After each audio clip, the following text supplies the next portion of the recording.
శ్రీమాత్రే నమః, శ్రీ గురుభ్యో నమః. మనం ఇన్ని రోజుల నుంచి కూడా ఏ మాసానికి తగ్గట్టుగా అంటే ఏ నెలకు తగ్గట్టుగా ఆ నెల రెమెడీస్ చెప్తూ ఉన్నాం.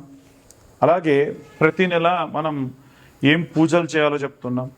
కానీ సాధారణంగా ఏంటంటే ప్రతి ఒక్కళ్ళకి ఒక రాశి ఉంటుంది. ఆ రాశి వారికి ప్రత్యేకంగా కొన్ని నక్షత్రాలు ఉంటాయి. ఉదాహరణకు నాది తులారాశి. మరి తులారాశిలో నా నక్షత్రం ఏంటి అంటే స్వాతి నక్షత్రం. సో ఇవి ఎందుకు చెబుతున్నాను అంటే పాపం చాలామంది వాళ్ళ యొక్క పేర్లు మాత్రమే తెలుసు. ఆ పేర్లు ఉన్నటువంటి వాళ్ళు ఎవరైతే ఉంటారో వాళ్ళు ఏం చేయాలి, మరి ఈ డేట్ ఆఫ్ బర్త్లు టైంలు లేవు, అలాంటి వాళ్ళ కోసం ప్రత్యేకంగా చేసేటువంటి వీడియో ఇది. దయచేసి ఈ వీడియో ప్రతి రాశికి సంబంధించి ఏ గ్రహ సంచారం ఉంటుంది, వాళ్ళ అక్షరాలు ఏముంటాయి, ఏ పేరుతో స్టార్ట్ అవుతుంది అనేది చెబుతూ ప్రత్యేకంగా వాళ్ళు ఏ రెమెడీస్ చేసుకోవాలి, లైఫ్ టైం వాళ్ళు ఈ రెమెడీస్ చేసుకోవడం అనేది వారికి సహాయంగా ఉంటుంది అనేటువంటి విషయాన్ని చెబుతా. అయితే ఇవన్నీ కూడా గోచారానికి సంబంధించినవి మాత్రమే. ఎట్టి పరిస్థితుల్లో మీ పర్సనల్ జాతకం వేరు. మీ పర్సనల్ జాతక రీత్యా మీది పక్కాగా ఇదే నక్షత్రం అయితే మీరు ఆ నక్షత్రానికి తగ్గటువంటి రెమెడీస్ చేసుకోవచ్చు గ్రహ సంచారాన్ని బట్టి. నేను ఇప్పుడు చెప్పేది బేసిక్ రెమెడీ అన్నమాట. కాబట్టి లేదండి నాకు పూర్తి జాతకం కావాలి, నా పేరేంటి, డేట్ ఆఫ్ బర్త్ ఏంటి, టైం ఏంటి కావాలి అనుకున్న వాళ్ళు ఎవరైనా సరే 2025 రూపాయలు కడితే వాళ్ళకి పూర్తి జాతకం ఇస్తా. మళ్ళీ నేను నా మాట మీద నిలబడుతున్నా. ఎవరైతే జాతకం చెప్పించుకుంటారో వాళ్ళకి ఈ యొక్క జ్వాలాముఖి మాలని ఫ్రీగా ఇస్తున్నా. అది కేవలం మన ఛానల్ సబ్స్క్రైబర్స్కి మాత్రమే.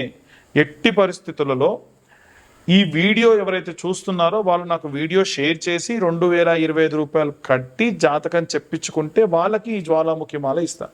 మేము చెప్పేటువంటి ఈ యొక్క వీడియోలో ఉన్న ఇన్ఫర్మేషన్ ఇన్ఫర్మేటివ్గా అనిపిస్తే ఇంకొంతమందికి షేర్ చేయండి. వీలైతే ఈ వీడియో మీకు నచ్చితే లైక్ చేయండి. ఇప్పటి వరకు మా ఛానల్ని సబ్స్క్రైబ్ చేసుకోకపోతే సబ్స్క్రైబ్ చేసుకోండి. దానివల్ల ఏంటంటే మా ఛానల్ నడిపే వాళ్ళకు కూడా కాస్త బూస్టింగ్ వస్తుంది, ఇంకా ఇంకా డెవలప్ అవుతారు. మీ దాకా ఈ యొక్క వీడియోస్ తీసుకురావడానికి మా వంతు మేము కూడా ఎన్నో రకాల పరిశోధనలు చేసి కృషి చేసి మంచి మంచి వీడియోస్ మంచి మంచి రెమెడీస్ మీ దాకా తెప్పిస్తాం. తదుపరి వృషభ రాశి. వృషభ రాశిలో ఏ గ్రహాలు ఏ నక్షత్రాలు ఉంటాయి, ఆ నక్షత్రాలు ఏ అక్షరాలతో ఉంటాయి, అసలు ఈ వృషభ రాశి యొక్క ప్రత్యేకత ఏమిటి అనేటువంటి విషయాన్ని ఇప్పుడు మనం తెలుసుకుందాం. వృషభ రాశిలో కృతికా నక్షత్రం 2, 3, 4 పాదములు ఉంటాయి. అలాగే రోహిణి నక్షత్రం 1, 2, 3, 4 పాదాలు, మృగశిర నక్షత్రం 1, 2 పాదాలు ఉంటాయి. ఈ కృతికా నక్షత్రం 2, 3, 4 పాదాల్లో ఉన్న వాళ్ళ యొక్క అక్షరములు పేరు ఏముంటుంది అంటే కృతికా నక్షత్రం 2వ పాదం వారికి ఈ అనే అక్షరం అంటే ఈశ్వర్ కానీ ఈదయ్య అన్న పేరుతో ఉన్నటువంటి వాళ్ళు. అలాగే 3వ పాదం ఉన్నటువంటి వారికి ఏంటంటే కృతికా 3 పాదం ఊ అంటే ఉపేంద్ర, ఊర్మిళ ఇలా. అలాగే 4వ పాదం ఏ అంటే కొంతమంది ఎంకన్న అని పెట్టుకుంటారు, వెంకన్న అని పెట్టుకోరు, పేరే అలా పెట్టుకుంటారు. లేదా ఏదులయ్య ఇలా పేర్లు ఉంటాయి. కాబట్టి వారికి సంబంధించి కృతికా నక్షత్రం అది 4వ పాదం కింద లెక్క. అలాగే రోహిణీ నక్షత్రం 1, 2, 3, 4 పాదాల్లో 1వ పాదం ఓ అనే అక్షరం, 2వ పాదం వా అనే అక్షరం, 3వ పాదం వి అనే అక్షరం, 4వ పాదం వు అనే అక్షరంతో పేర్లు ప్రారంభం అవుతాయి. అయితే మృగశిర నక్షత్రం 1, 2 పాదాల్లో వే మరియు ఓ అనే అక్షరములు ఉంటాయి. అయితే ఈ వృషభ రాశి వాళ్ళు ఎలాంటి రెమెడీస్ పాటించాలి అనే విషయాన్ని చూసుకున్నట్టయితే వృషభ రాశిలో మనకి కృతికా నక్షత్రం 2, 3, 4 పాదాలు ఉంటాయి. కాబట్టి ఖచ్చితంగా వీళ్ళు తెల్ల సంపెంగ, జాజి, మాలతి, మల్లి, నందివర్ధన పుష్పములతో గనక వీరు నిత్య అర్చన చేయడము, వేద బ్రాహ్మల చేత మంచి ఆశీర్వాదం తీసుకోవడము, వీరి జీవితంలో ప్రతి సంవత్సరానికి ఒక్కసారి ఈ విధంగా చేసిన విశేషమైనటువంటి సత్ఫలితాలు ఈ కృతికా నక్షత్రం 2, 3, 4 పాదముల వారికి ఉంటుంది. అలాగే రోహిణీ నక్షత్రం విషయానికి వస్తే ఏదైనా సరే ఉన్నతమైనటువంటి యోగులు అంటే మన ఇంటి ముందుకు కానీ ఎక్కడికైనా సరే కొంతమంది యోగులు భిక్షాటనకు రావడం, లేదా మనం ఎక్కడికన్నా పుణ్యక్షేత్రాలకు వెళ్ళినప్పుడు మనకు యోగులు కొంతమంది కనిపిస్తూ ఉంటారు.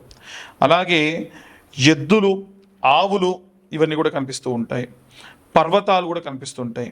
వారిని అంటే పర్వతాలకు వెళ్ళినప్పుడు ఏమైనా ట్రెక్కింగ్ చేసేటప్పుడు వాటికి దండం పెట్టుకోవడం, వాటికి చేసే సంస్కరణలు చేయడం, యోగులు కనిపిస్తే వాళ్ళకి భోజనాదులు ఏవైనా సరే కాస్త సాత్వికమైన ఆహారాన్ని అందించడం, ఇలాంటివి చేయడం వీరికి ప్రత్యేకమైనటువంటి విషయాలు.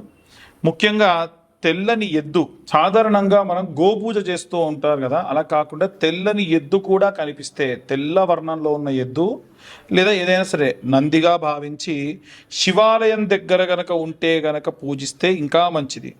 గోసేవ వీరికి విశేషమైనటువంటి సత్ఫలితాన్ని ఇస్తుంది. అలాగే మృగశిర నక్షత్రం 1-2 పాదములు ఉన్నటువంటి వారు కాబట్టి ఎవరైనా సరే కాస్త సంగీతం వాయించే వాళ్ళు కానీ, ఏవైనా సరే అమ్మవారి ఆలయంలో ఎవరైనా సరే సంగీతం వాయిస్తుంటే వారికి ప్రత్యేకంగా ఏవైనా సరే వస్త్రములు దానం చేయడం మంచిది. అలాగే అమ్మవారి ఆలయంలో ఏ అమ్మవారైనా పర్వాలేదండి, ఎర్రటి వర్ణంలో ఉన్నటువంటి వస్త్రం గనక అమ్మవారికి ఈ మృగశిర నక్షత్రంలో ఉన్నటువంటి 1-2 పాదముల ఉన్నవారు దానం చేయడం విశేషమైనటువంటి సత్ఫలితాలు పొందవచ్చు. అలాగే ఈ యొక్క వృషభ రాశిలో ఉన్నటువంటి వారికి శుక్రుడు రాశాధిపతి కాబట్టి లలిత కళలకు సంబంధించి విశేషమైనటువంటి ఆసక్తి ఉంటుంది. ఎవరైనా పిల్లలు ఈ ప్రకారంగా కనుక ఆసక్తి ఉంటే ఎట్టి పరిస్థితుల్లో వారిని కాస్త ఎంకరేజ్ చేసేటువంటి విధంగా ఉండాలి తప్ప డిస్కరేజ్ మాత్రం చేయకూడదు.